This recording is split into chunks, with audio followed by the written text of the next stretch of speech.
नमस्कार, मैं हूं मनोज वर्मा और आप देख रहे हैं अटेंशन। आज का मुद्दा आपकी और हमारी उस नई पीढ़ी से जुड़ा है जिसे दुनिया जेन जी कहती है, लेकिन हमारे राजनेता से सिर्फ वोट बैंक की नई फैक्ट्री समझ रहे हैं।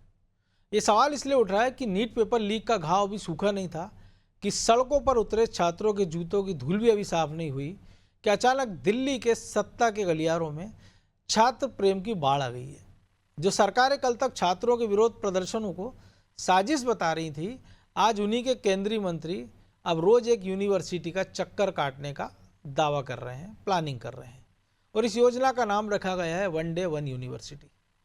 लेकिन सवाल ये है कि ये प्रेम अचानक क्यों जागा? क्या ये छात्रों के भविष्य की चिंता है, या फिर लोकसभा चुनावों में खिसकते युवा वोट बैंक को वापस लाने का डैमेज कंट्रोल? और दूसरी तरफ है कांग्रेस, जो कॉलेजों में गूंज नाम का कार्यक्रम चला रही है। लेकिन क्या ये गूंज युवाओं की तकलीफों की है, या फिर युवाओं के गुस्से के कंधे पर बंदूक रखकर अपनी सियासी रोटियां सेकने की? आज अटेंशन में सीधे तौर पर हम इसी का पोस्टमार्टम करेंगे कि क्या देश का युवा इस राजनीतिक दौरों की हकीकत समझ रहा है, या फिर वो एक बार फिर चुनावी वादों के जाल में फंसने वाला है। इसी पर करेंगे चर्चा, लेकिन पहले ये रिपोर्ट देखिए।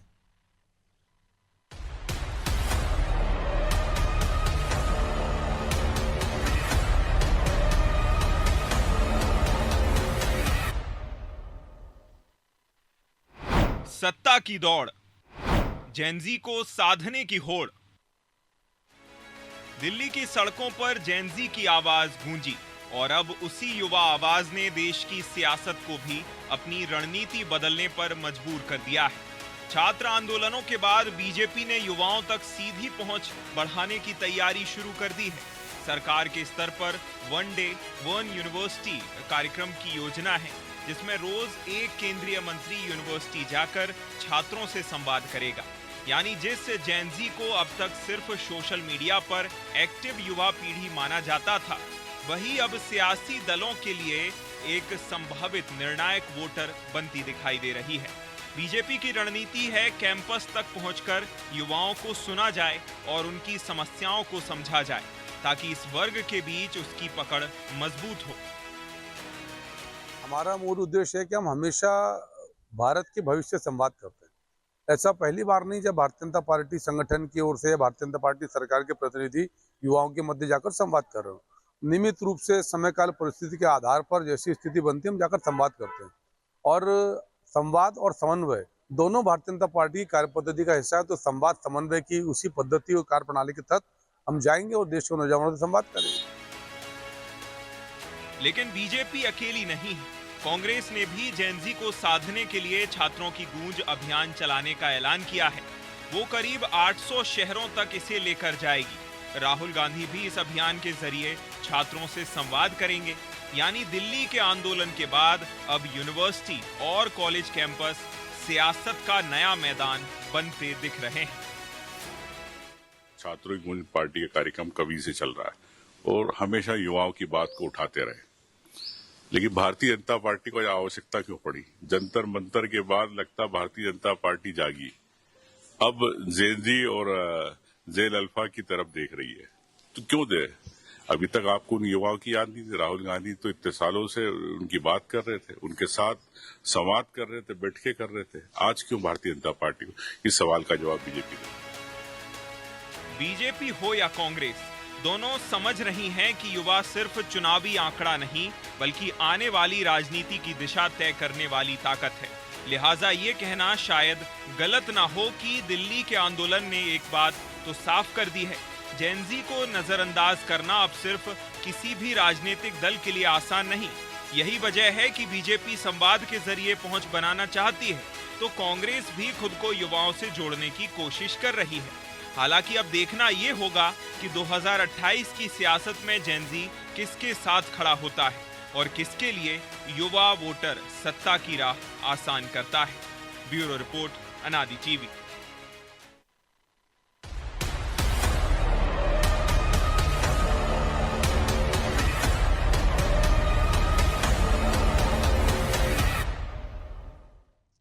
तो इसी पर चर्चा करने के लिए हमारे साथ जुड़ गए हैं राजनीतिक विश्लेषक के विश्वदेव राव और हमारे सहयोगी ब्रजेश चौक से। बहुत स्वागत है विश्वदेव जी आपका। और पिछले लगभग 1 दर्जन से ज़्यादा चुनाव में हमने देखा कि महिला वोट बैंक प्रायोरिटी बन गया सारे राजनीतिक दलों की। सब में होड़ लग गई उसको लुभाने की। लाडली लक्ष्मी मैया हो, महारी योजना हो, ये तमाम सारे अलग अलग नाम की महिलाओं से जुड़ी योजनाएं लाई गई। और अब इस काकरोच आंदोलन के बाद अचानक सिनेरियो बदल गया है। छात्रों की याद कांग्रेस को भी आ गई है और छात्रों की चिंता बीजेपी को सताने लगी है। और अब जो मूल केडर है वो उसमें जुड़ गया है, जबकि ऐसा नहीं कि दोनों के पास अपने अपने छात्र विंग नहीं है। बीजेपी के पास एबीवीपी है, कांग्रेस के पास एनएसयूआई है। इसके बाद भी अगर मंत्रियों को यूनिवर्सिटी में हाजिरी लगाना पड़ रही है या राहुल गांधी सीधा संवाद कर रहे हैं, 800 शहरों में बात करने की बात कर रहे हैं, तो क्या वाकई अगला चुनाव युवाओं पर फोकस होगा या ये टेम्परेरी डैमेज कंट्रोल है?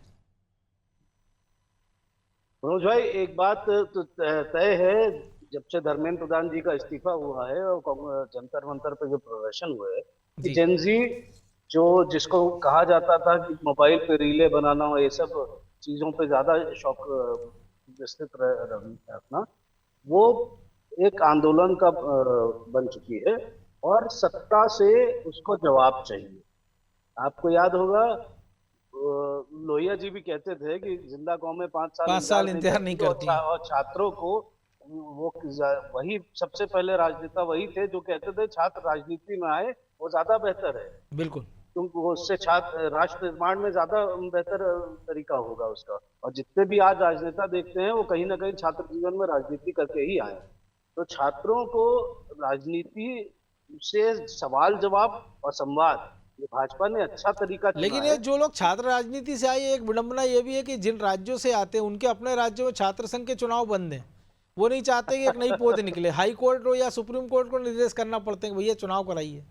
ये बड़ी विडंबना है, ये बड़ी विडंबना है। इस मामले में मैं तारीफ करूंगा मुलायम सिंह यादव जी की, जो हमेशा इस पक्ष में रहे थे कि छात्र राजनीति हो और यूनिवर्सिटी कैंपस में चुनाव हो। ये बहुत अच्छी बात है। लेकिन एक बात ये भी है कि इसका अपराधीकरण भी बहुत हो चुका था बिल्कुल उन दौरों में। तो उस वजह से कई राजनेता इसको गलत तरीका भी मानते हैं। दिल्ली यूनिवर्सिटी में भी चुनाव कई वर्षों तक नहीं हुए। दिल्ली यूनिवर्सिटी के चुनाव बहुत प्रतिष्ठित चुनाव माने जाते थे। बिल्कुल, जेएनयू के इक्वल माने जाते हैं।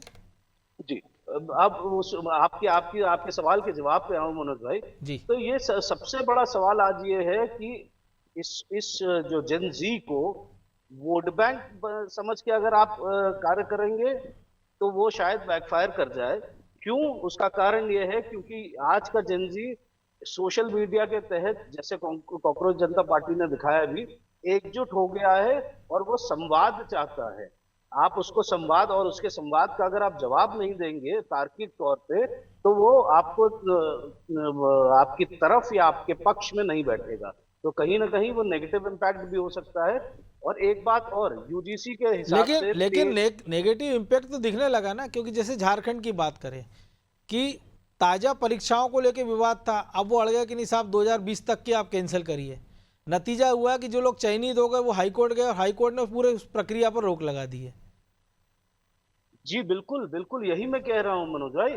आज का जो जेनजी वाला आंदोलन है, इसको एक तार्किक क्षमता के साथ ये आया है और ये तर्क वितर्क करके ही अपनी बात मनवाने की क्षमता भी रखता है। ये भी समझना पड़ेगा सरकारों को और विपक्षी दलों को खास तौर पे।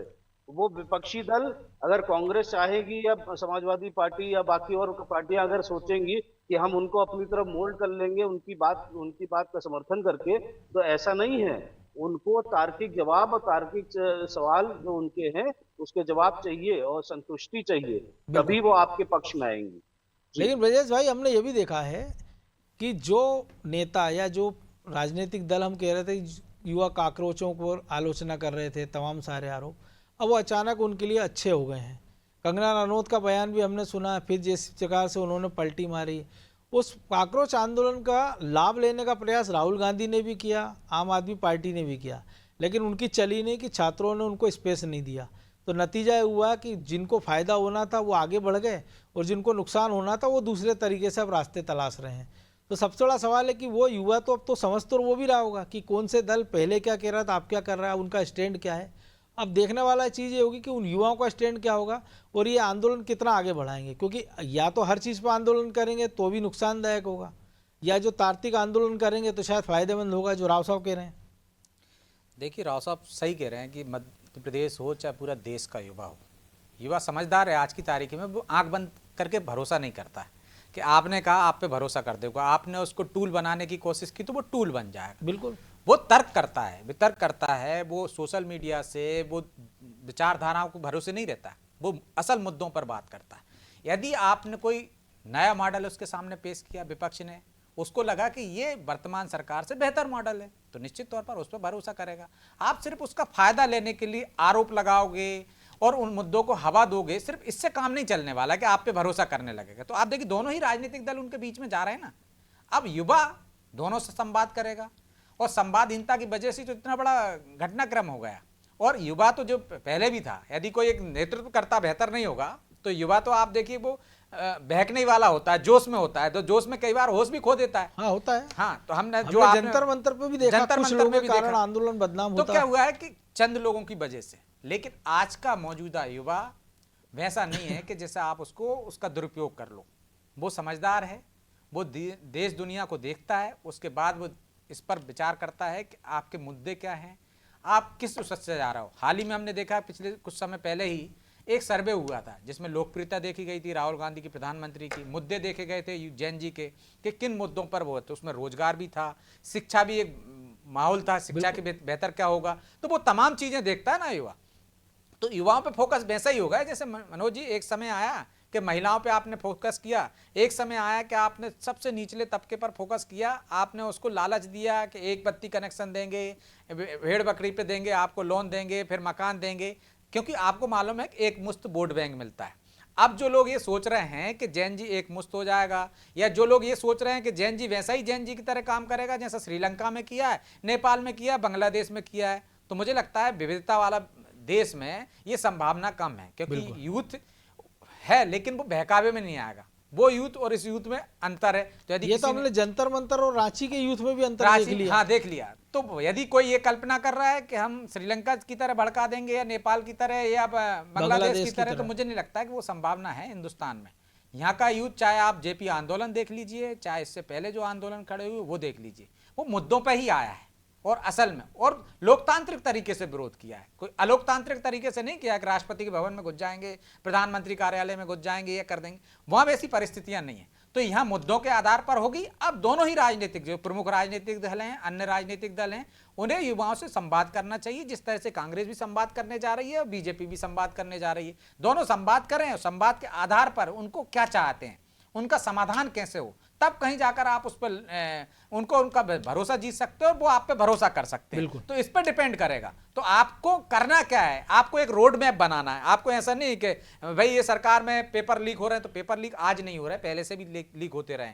आपको उसका समाधान देना पड़ेगा कि यहाँ पेपर लीक हो रहे हैं तो हम ऐसा सिस्टम लाना चाहते हैं जिसकी वजह से ये पेपर लीक नहीं होंगे। लेकिन लीक भी तो वही लोग कर रहे हैं जो सिस्टम का हिस्सा है। हाँ, यदि आप कह रहे कि एजुकेशन इस तरह की नहीं तो इस तरह की होनी चाहिए, आपको बताना पड़ेगा ना इस तरह की होनी चाहिए कि ये कमियां हैं, उसमें ये करना पड़ेगा। रोजगार कैसे दोगे आप यदि ये कह देते हो कि सरकारी सिस्टम में इतनी नौकरियां खाली हैं, हम आएंगे तो भर देंगे। अरे भाई हैं कितनी नौकरी और बेरोजगार कितने हैं? रोजगार के अवसर कैसे सृजित करें? बिहार में जब तेजस्वी ने कहा था कि इतने लाख नौकरियां रोज देंगे, सब समझते हैं।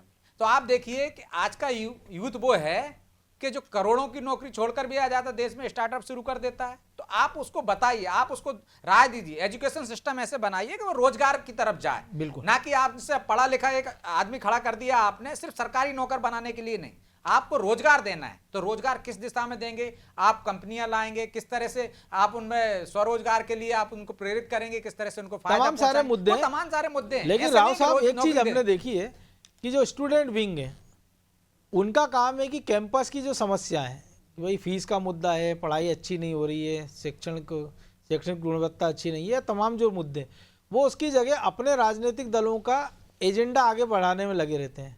तो अब वक्त आ गया है ना कि ये इस पर भी विचार हो कि जो छात्र विंग हैं उनकी क्या उपयोगिता बची है। ये भी छात्रों को तय करना चाहिए कि इनके साथ जुड़ के फायदा क्या हो रहा है। एक पॉलिटिकल पार्टी वो टूल बन के रह रहे हैं, वो तो छात्रों की समस्या को हल नहीं निकल रहा है ना।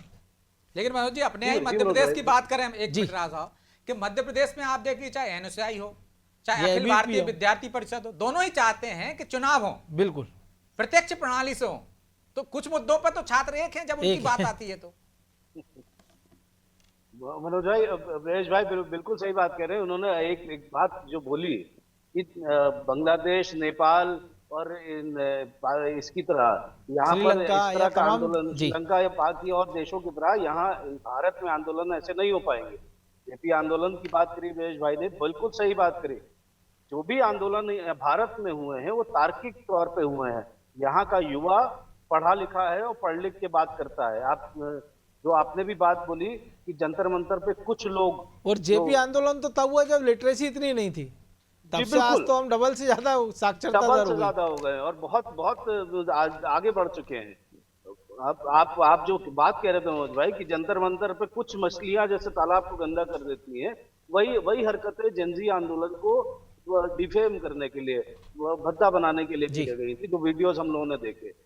अब इसके आगे अगर बढ़े, इसके आगे आपका जो सवाल था उसके हिसाब से अगर देखे, 1300 यूनिवर्सिटीज हैं यूजीसी के हिसाब से, 1300 अधिक बिल्कुल। से अधिक है। डीम्ड अनडीम्ड वो Deemed, यूनिवर्सिटी undeemed का सब मिला लें पैमाना, तो जी। सब मिला लें तो उन पर एक एक मंत्री अगर जाएगा, प्रहलाद जोशी जी और मनसुख मांडविया जी को जिम्मेदारी दी गई है कि वो जाए, वो समन्वय बिठाएंगे यूजीसी और यूनिवर्सिटीज और मंत्रियों के बीच में। कितने दिन में कर पाएंगे और क्या इफेक्ट आएगा हर जगह, क्या हर मंत्री संतुष्ट कर पाएगा, उसका रिएक्शन क्या होगा, छात्रों के सवालों के जवाब और छात्रों की जो बातें हैं उसको तार्किक क्षमताओं में सरकार के समन्वय से कैसे नीतियां निर्धारित कर पाएंगे। जैसे ब्रजेश नहीं, भाई बोले फौरी थे कि तौर पर आपको मुझे लगता है कुछ चीजें ऐसी होंगी कि जो सड़क है कैंपस की वो बन जाएगी, कैंपस की पुताई हो जाएगी, और जिस ऑडिटोरियम में वो संवाद करेंगे वहाँ के माइक कुर्सियां अच्छे हो जाएंगे फौरी तौर पर। बाकी जो बाद में होगा वो देखेंगे। नहीं मनोज भाई, मुझे इससे तो जेनजी नहीं संभलेगा। नहीं मतलब जो आपने कहा तो मैं फौरी तौर पर मुझे लग रहा है ये सब हो जाएगा। नहीं, ब्रजेश भाई ने एक बात बहुत सही बोली कि ये संवाद कार्यक्रम हर नेता करना चाह रहा है, चाहे वो राहुल गांधी हो, चाहे वो अखिलेश यादव हो, चाहे वो भारतीय जनता पार्टी के हो, चाहे वो आप तमिलनाडु के सीएम हो, चाहे वो बेंगलोर कर्नाटका के सीएम हो, ये सब लोग करना चाहते हैं। आज अमित शाह साहब के साथ जब मीटिंग हुई थी तो उसमें भी कुछ ऐसे सवाल उठे थे, जी पत्रकारों ने पूछे थे जेनजी को लेके कि उसके ऊपर क्या किया जाएगा। लेकिन ये वही समस्या वही है, आप सरकार कैसे संतुष्ट करेगी या विपक्ष कैसे संतुष्ट करेगा अपने जवाबों से, अपने संवाद से जेनजी को। अंततः मुद्दा वही आ जाता है, जैसे अभी सीजीआई साहब का विरोध हुआ, लेकिन वहां पर उनको यूनिवर्सिटी में जाना था बोलने के लिए, भाषण देने के लिए, लेकिन वहां पर जब वो पहुंचे, विरोध हुआ, उन्होंने खुद बोला मेरे और छात्रों के बीच का मामला है, वो उनका विरोध करना जायज है। बिल्कुल तार्किक तौर पर उन्होंने बात करी। और ये जब चीफ जस्टिस ऑफ इंडिया ऐसा कर सकता है तो बाकी राजनेताओं को ये समझना पड़ेगा कि जेनजी अपने जीवन की लड़ाई लड़ रहा है। लेकिन राज साहब, चीफ जस्टिस ऑफ इंडिया की वजह से तो काकरोच पार्टी खड़ा हो गई, इतना बड़ा आंदोलन खड़ा हो गया। बताइए, यही तो मुद्दा है। वो समझाते रह गए कि मैंने भाई वकीलों को बोला था, तुम लोगों को नहीं बोला था। नहीं, या उनको एहसास हो गया होगा कि मैं गलत बोल गया हूँ। नहीं, बात बिल्कुल सही है भाई, लेकिन देर आए दुरुस्त आए, कुछ ना कुछ आंदोलन तो हुआ, वरना जमीन पर हम पत्रकारों को कुछ कवरेज करने को नहीं मिल रहा था। सिर्फ प्रेस कॉन्फ्रेंस में बैठे बैठे हम लोग बोर हो जाते थे। हाँ, जेपी आंदोलन तो हमने सुना ही है ना, देखा नहीं था कि छात्र आंदोलन क्या होता है। लेकिन ब्रजेश भाई, ये जो मुद्दे हैं कि भाई आपको एक रोड मैप, जो आपने जिक्र किया, एक रोड मैप तो आपको देना पड़ेगा, कोई भी पार्टी हो, वहाँ चालीस मंत्री अगर जा रहे हैं संवाद करने, या जो दूसरे पार्टियों के लोग कर रहे हैं कि गूंज कर रहे हैं, या जो भी कार्यक्रम आप नाम दे दें। आज ही एक रिपोर्ट आई है, तमिलनाडु की आई है कि भैया आपके वहाँ बीटेक एमटेक के इंजीनियरिंग की सीटें खाली पड़ी हैं। मध्य प्रदेश में एक ज़माने में हमने देखा कि बीएड करने की ऐसी होड़ लगी कि हज़ारों की संख्या में कॉलेज खुल गए, अब वहाँ हज़ारों की संख्या में सीटें खाली पड़ी हैं, कहीं फैकल्टी नहीं है, डॉक्टर्स नहीं है, तमाम सारे इंतजाम नहीं है। तो ये रोड मैप भी तो आपको देना पड़ेगा कि भाई वो जेएनजी अगर पढ़ लिख कर निकलेगा तो मान लीजिए अगर वो डॉक्टर बन रहा है तो उसकी पोस्टिंग गाँव के किस हॉस्पिटल में होगी, वहाँ पे पता चला कि नर्स ही नहीं है, इंजेक्शन नहीं है, बैंडेज नहीं है। किसी स्कूल में हो गई तो पता चला वो खाट पे बैठ के पढ़ाने की नौबत है, कहीं पशु बंधे हुए हैं, कहीं पानी गिर रहा है। देखिए मनोज जी, एक दौर आता है तो बूम आता है। आप देखिए जैसे इंजीनियरिंग का दौर आया, तो अब आज के युवा भी इंजीनियर ही बनते रहेंगे तो फिर आपके पास तो वैकेंसी है नहीं ना, फिर उतना काम नहीं है। एक आपने लाट आया, आपने भर दिया। अब आपको आगे सरकार को सोचना है कि अब एआई का दौर आ रहा है, तो कैसी नौकरियां जनरेट होंगी, कैसे काम करेंगे, तो आपको उस दिशा में बढ़ना पड़ेगा। क्रिएटर बने तो हुए हैं, कंटेंट क्रिएटर। हाँ, तो आपको सरकार को उस दिशा में आगे बढ़ना पड़ेगा। दुनिया कहां जा रही है, नई नौकरियां कहां पैदा हो रही हैं, किस क्षेत्र में जा रहे हैं, तो आपको सरकार एक कदम आगे चलेगी तो यूथ संतुष्ट हो जाएगा। आप देखिए अभी जो लोग जा रहे हैं, क्या वो सिर्फ यूथ को संतुष्ट करने जा रहे हैं? वो अपना राजनीतिक एजेंडा साधने के लिए जा रहे हैं। बिल्कुल। एक पक्ष जा रहा है भड़काने के लिए, एक पक्ष जा रहा है कि वो नाराज ना हो, एंटी इनकम्बेंसी ना हो, यूथ हमारे साथ बरकरार कैसे संतुष्ट हो। तो नेताओं के जाने से संतुष्ट नहीं होगा वो, उसके लिए रोड मैप देना। और कोई भी सरकार आ जाए मनोज जी, 100% आप किसी को संतुष्ट नहीं कर सकते हो कि सारे युवाओं को आप संतुष्ट कर दोगे, लेकिन आप देखते हो कि आप उस दिशा में बढ़ रहे हो, आप वो काम करने की कोशिश कर रहे हो। हम देखते हैं कि कोई यदि घटना होता है, कोई आंदोलन होता है, तो सरकार तत्काल तो लागू नहीं कर देती, लेकिन मंशा दिखती है सरकार की कि आप करना चाहते हो, आपकी मंशा क्या है, कि आप उसको सिर्फ अभी संतुष्ट करना चाहते हो, आंदोलन खत्म कराना चाहते हो, ये मंशा है, या आप उस पर आगे बढ़ना चाहते हो, स्टेप बाय स्टेप आप सुधार करना चाहते हो। तो ऐसे ही होता है, एकदम कोई पूरा बदल नहीं देता है। किसी के पास विश्वकर्मा जैसी हरी झंडी नहीं है कि एक दिन में लंका बसा देगा कि साहब हमने बसा दी। आपको करना पड़ेगा, लेकिन आपकी मंशा दिखती है कि आप करने की दिशा में बढ़ रहे हो। यदि यूथ भी यही देखता है कि आप यदि करना चाहते हो, लेकिन अभी तो उल्टा, बसाने वाले कम है, जलाने वाले ज्यादा, हनुमान जी की तरह, लेकिन गलत सलत लंका चला रहे हैं। हाँ, गलत सलत लंका जला देते हैं। ये यूथ की एक वो भी रहती है कि जोश होता है, जोश में। जब हम जिस दौर में छात्र राजनीति में थे, तब आप देखिए कि छात्र किस तरफ जाता था, एनएसआई की तरफ झुकाव जाता। यूथ होता है जोश के साथ जाता है, जहां ताकत होती है वहां जाता है, सत्ता की ताकत जहां होगी वो वहां जाएगा। ताकत होती है वहां जाता है। लेकिन अब उसमें दौर गया, लेकिन अब वो ऐसी समझदार हो गया, अब वो ऐसी ताकत अब में वो बदल ताकत गया, बन गया। अब वो ऐसी ताकत में बदलना चाह रहा है या बदल रहा है कि जो जिस तरफ वो जाएगा उस तरफ सत्ता चलेगी। हाँ चलेगी ना। आप देखो महिलाओं ने तय कर लिया, तो यूथ को भी अब पता चल गया, और जैन जी ने उसमें एक तरह से मोहर लगा दी है कि आपकी ताकत क्या है। जब वोट बैंक की ताकत पता चल जाती है, तब आदमी उस तरह से कर सकता है। एक समय पे देश बुजुर्गों का होगा, तो आप देखना बुजुर्गों के लिए योजनाएं बनाना पड़ेंगी, उनको आपको प्रभावित हम करना जापान पड़ेगा। के हालात देख ही रहे हैं और चीन के हालात देख रहे हैं। बहरहाल वक्त इतना ही था। बहुत धन्यवाद आपका राव साहब। तो देश के कैंपस अब सिर्फ पढ़ाई के केंद्र नहीं रह गए, बल्कि वे 2029 की सियासी बिसात के सबसे बड़े मोहरे बन रहे हैं। सत्ता पक्ष के मंत्री अब रोज एक यूनिवर्सिटी का चक्कर लगाएंगे और विपक्ष भी गूंज के जरिए अपनी सियासी जमीन तलाश रहा है। नेताओं के इस अचानक जागे छात्र प्रेम का स्वागत होना चाहिए, क्योंकि लोकतंत्र में संवाद सबसे बड़ा हथियार है। और अगर पार्टियां यूनिवर्सिटी को सिर्फ वोट बैंक की नई फैक्ट्री समझकर रणनीति बदल रही हैं, तो उन्हें भी सावधान रहना होगा, क्योंकि आज का युवा अपनी खामोशी से भी बहुत कुछ कह जाता है। और जब वो ईवीएम का बटन दबाता है, तो बड़े बड़े राजनीतिक पंडितों की रणनीतियां धरी की धरी रह जाती है। उम्मीद है कि सरकार के मंत्रियों के दौरे सिर्फ एक औपचारिकता बनकर नहीं रह जाएंगे और विपक्ष की गूंज सिर्फ चुनावी शोर नहीं बनेगी। आज के लिए अटेंशन में बस इतना ही। मुझे दीजिए इजाज़त और देश दुनिया की तमाम खबरों के लिए बने रहिए हमारे साथ। नमस्कार।